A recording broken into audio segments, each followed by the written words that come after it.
Wherever you go, whatever you do, throw a little at it. Omax, Vest and Briefs. அனைவருக்கும் என்னோட பணிவான வணக்கங்களை தெரிவித்துக்கொண்டு தமிழ் கடவுள் முருகனோட திருவடிகள் என்று என்னோட கருத்துக்களை பதிவிடுகிறேன். அதாவது யாரும் எதிர்பாராத முடிவுன்னு நம்ம சொல்ல முடியாது. நான் பல விவாத மேடைகள்லாம் சொல்லியிருக்கேன் ஆரம்பத்திலேருந்தே. விஜய் என்பவர் தமிழக அரசியலில் ஒரு கருப்பு குதிரை அப்படின்றது தான் என்னோட கண்ணோட்டம் தொடர்ந்து. ஏன்னா இதை ஆளும் கட்சியும் எதிர்கட்சியாக இருந்த எடப்பாடி பழனிசாமி அவர்களும் சரியாக கணிக்கலை, அல்லது பாஜகவும் சரியாக கணிக்கலைன்றது தான் இங்கே நம்ம பார்க்கணும். ஏன் இந்த ஃபேக்டர்ன்னு கேட்டிங்கன்னா, விஜயோட பிரச்சாரத்தில் முதல்ல ஆரம்பத்திலேருந்தே அவர் ஒரு விஷயத்தை சொல்லிகிட்டு இருக்கார். நாங்கள் புதுசாக இங்கே வரலை, ஆல்ரெடி 25 வருஷமாக மக்கள் மனதில் ஒவ்வொரு வீட்டுக்குள்ளேயும் நாங்கள் எங்களுடைய தடத்தை பதிஞ்சிட்டு தான் நாங்கள் வந்திருக்கோம், களத்துக்கு வந்திருக்கோம் அப்படின்றத அவர் சினிமாவிலேருந்து வந்ததை சொல்கிறார். பட் அது ஒரு ஃபேக்டராக பார்க்கணும். பட் இங்கே என்னன்னு பார்த்தீங்கன்னா இந்த பவர் பாலிட்டிக்ஸ்ன்றதுனால பவர் பாலிட்டிக்ஸ் தான், ஆள் பலம் பணபலம். இங்கே தாவேகாவுக்கு இருக்கக்கூடிய பணபலன்றது பார்த்திங்கன்னா மார்ட்டின் குடும்பம். இந்த மார்ட்டின் குடும்பம் என்றது இன்றைக்கி லீமா ரோஸ் அவர்கள் லால்குடியில் ஜெயிச்சிட்டு இருக்காங்க. அங்கே ஜோஸ் சார்லஸ் மார்ட்டின் இதில் பாண்டிச்சேரியில், இங்கே ஆதவ் அர்ஜுன் வில்லிவாக்கத்தில்.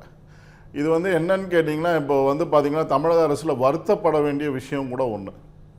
இதே பிரச்சனையில் தான் அந்த ஆன்லைன் லாட்ரி பிரச்சனையில் தான் ஆர்என் ரவிக்கும் திமுகவுக்கும் கடும் பிரச்சனைகள் உருவாகி அதை அந்த குடும்பத்தில் இருக்கவங்க ஆர்என் ரவியை சந்தித்தது, அவங்க கோரிக்கை வச்சது, தொடர்ந்து போராட்டங்கள்லாம் நம்ம பார்த்தோம்.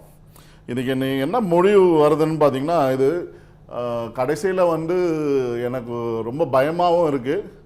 தமிழகத்தை ஒரு லாட்ரி குடும்பம் ஆட்சி செய்ய போதா, அது எதிர்கட்சியாக இருந்தாலும் சரி ஆளுங்கட்சியாக இருந்தாலும் சரி அவங்க தான் ஆட்சி செய்ய போகிறாங்களா அப்படின்னு. ஏன்னா 600 கோடி ரூபாய் எலக்ட்ரல் பாண்டில் திமுகவுக்கு கொடுக்கப்பட்டது. அது இல்லாமல் நிறைய இங்கே செட்டிங் தேர்தல் நடந்ததான் கடைசி நிமிஷத்தில் தகவல்கள். ஏன்னா ஒரு சில பேரை ஜெயிக்க வைக்கணும்.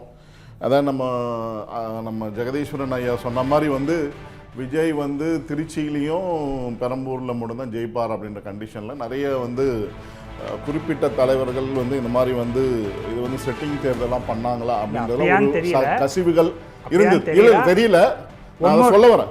ஒன்மோர் இருக்கு பிரேக்கிங், அதுக்கும் பதில் சொல்லிடுங்க.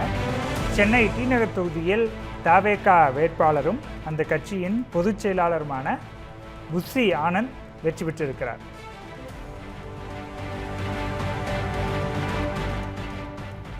மயிலாப்பூர் சட்டமன்ற தொகுதியில் தாவேகா வேட்பாளர் வெங்கட்ராமன் வெற்றி பெற்றிருக்கிறார். சேலம் மேற்கு தொகுதியில் தாவேகா வேட்பாளர் லட்சுமணன் வெற்றி பெற்றிருக்கிறார்.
சரவணபெருமாள் சார், நீங்கள் உங்கள் கருத்தை பதிவு பண்ணுங்கள். மாதிரி இது மாதிரியான ஒரு கால சூழ்நிலைக்கு நம்ம அறைவாக இருக்கோம். மக்கள் தீர்ப்பு, மகேசன் தீர்ப்பு, மக்கள் வாக்களிச்சிட்டாங்க. அதை எதை பேஸ் பண்ணி வாக்களிச்சு இருக்கிறாங்க அப்படின்றத திமுக ஆளும் கட்சியின் மீது இருந்த வெறுப்புணர்வு ரீதியாக தான் அமைச்சர்கள்லாம் தோல்வி விடுறாங்க. எக்ஸப்ட் இந்த சங்கர் டிரான்ஸ்போர்ட் மினிஸ்டர். ஆச்சரியத்திற்குரிய விஷயம் என்னன்னு கேட்டிங்கன்னா, பாரம்பரியமான ஒரு குடும்பத்திலேருந்து வந்த பழனிவேல் தியாகராஜன் அவர்கள் தோல்வி அடைகிறார். ஏன்னா ஒரு ஓட்டுக்கு கூட ஒரு காசு கூட கொடுக்காத போன தடவை ஜெயிச்சார். அவங்க குடும்பமே அப்படி தான். அந்த மாதிரி இருக்கக்கூடிய வேட்பாளர் வந்து தோல்வியடையார். நல்ல திறமை வாய்ந்தவர். திமுகவினோட தலைமைக்கும் ஆட்சி பொறுப்பில் இருக்கக்கூடிய சிஎம் போஸ்ட்டுக்கும் தகுதியான ஒரு வேட்பாளர் தோல்வியடைந்து ஆச்சரியத்திற்குரியது, வருத்தத்திற்குரியது. இது என்ன ஃபேக்டரில் இந்த மாதிரியான ஓட்டிங் பேட்டர்ன் வந்திருக்குன்னு பார்த்தீங்கன்னா, நம்ம எக்ஸிட் போலை பற்றி இந்த விவாதம் இடையில் நம்ம பேசியிருக்கோம். அதாவது காமக்கியா அனலிட்டிக்ஸ் வந்து ரொம்ப தெளிவாக சொல்லியிருக்காங்க. 68லேருந்து 75 திமுகக்கு, அதே மாதிரி 60லேருந்து 70 வரைக்கும் வந்து அதிமுக, தாவேகாக்கு ஒரு 70 அப்படின்ற ரேஞ்சில் அந்த கொடுத்துருந்தாங்க. பட் இங்கே வந்து அந்த ஸ்விங்கு, அதாவது இப்போ பார்த்தீங்கன்னா ஒரு 10லேருந்து 12 தொகுதிகளில் 1000 ஓட்டுக்கு கீழே இருக்கிற ஃபேக்டர் தான் வந்து இப்போ நயினார் நாகேந்திரனே சாத்தூரில் 500 ஓட்டு வித்தியாசத்துலாம் லீடிங்கில் இருக்கார். ஸோ இந்த மாதிரி ஒரு 12-15 தொகுதிகள் இருக்குது. அதுக்கப்புறம் வந்து 1000 ஓட்டுக்கு மேலே இருக்கிற தொகுதிகள் வந்து ஒரு அதுவும் ஒரு 10-15 இருக்குது.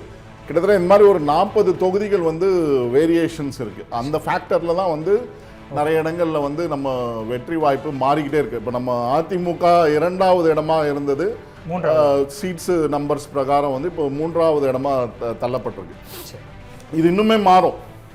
அது என்ன நெக் டு நெக் அப்படின்னு பார்ப்போம். இன்னும் வந்து தாவேகாவனால அந்த ஆஃப் ஏ மார்ஜினை டச் பண்ண முடியல. ஸோ இதை வந்து இண்டிகேஷன் என்னன்னு காமிக்கிறது, அந்த 40-50 தொகுதிகளில் இந்த வேரியேஷன் 3000 ஓட்டு கீழே, 2000 ஓட்டு கீழே, இல்லை 5000-4000 ஓட்டு கீழே அப்படின்றத ஃபேக்டர் வந்து மாறி மாறி வர்றதுனால, ஸோ இது வந்து இந்த மாதிரியான இது வந்து கூட்டணி ஆட்சியை தான் இருக்கும் போல தெரியுது. இப்போ போகிற போக்கு இதே போக்கு நீடிச்சதுன்னா ஆஃப் ஏ மார்க். ஏன்னா 111 இருந்தது, 115 இருந்தது, 111 ஆச்சு, அப்புறம் 106 ஆயிருக்கு. இது இந்த பெஞ்ச் மார்க்கில் தான் 100லேருந்து 106 வரைக்கும் தான் நிற்கும்ன்றதான் என்னோட அண்டர்ஸ்டாண்டிங்காக இருக்குது. பட் இங்கே வந்து என்னன்னு கேட்டிங்கன்னா, இன்னொரு விஷயத்தை நல்லா உற்று பார்க்கணும். எப்படி இந்த கூட்டணி ஆட்சி அமைய போகுது. பாட்டாளி மக்கள் கட்சி, காங்கிரஸ் எல்லாம் வெளியில் வந்து இவங்களுக்கு ஆட்சி ஆதரவு தெரிவிக்க போகிறாங்களா, இல்லை திமுக ஆதரவு தெரிவிக்காது, அதிமுக வந்து நான் வெளியிலேருந்து ஆதரவு தெரிவிக்கிறேன் பார்ப்போம் ஒரு 8 சீட்டுக்கா அப்படின்ற ஃபேக்டர்லாம் நம்ம பார்க்கணும். அதுதான் கோவை தெற்கு தொகுதி.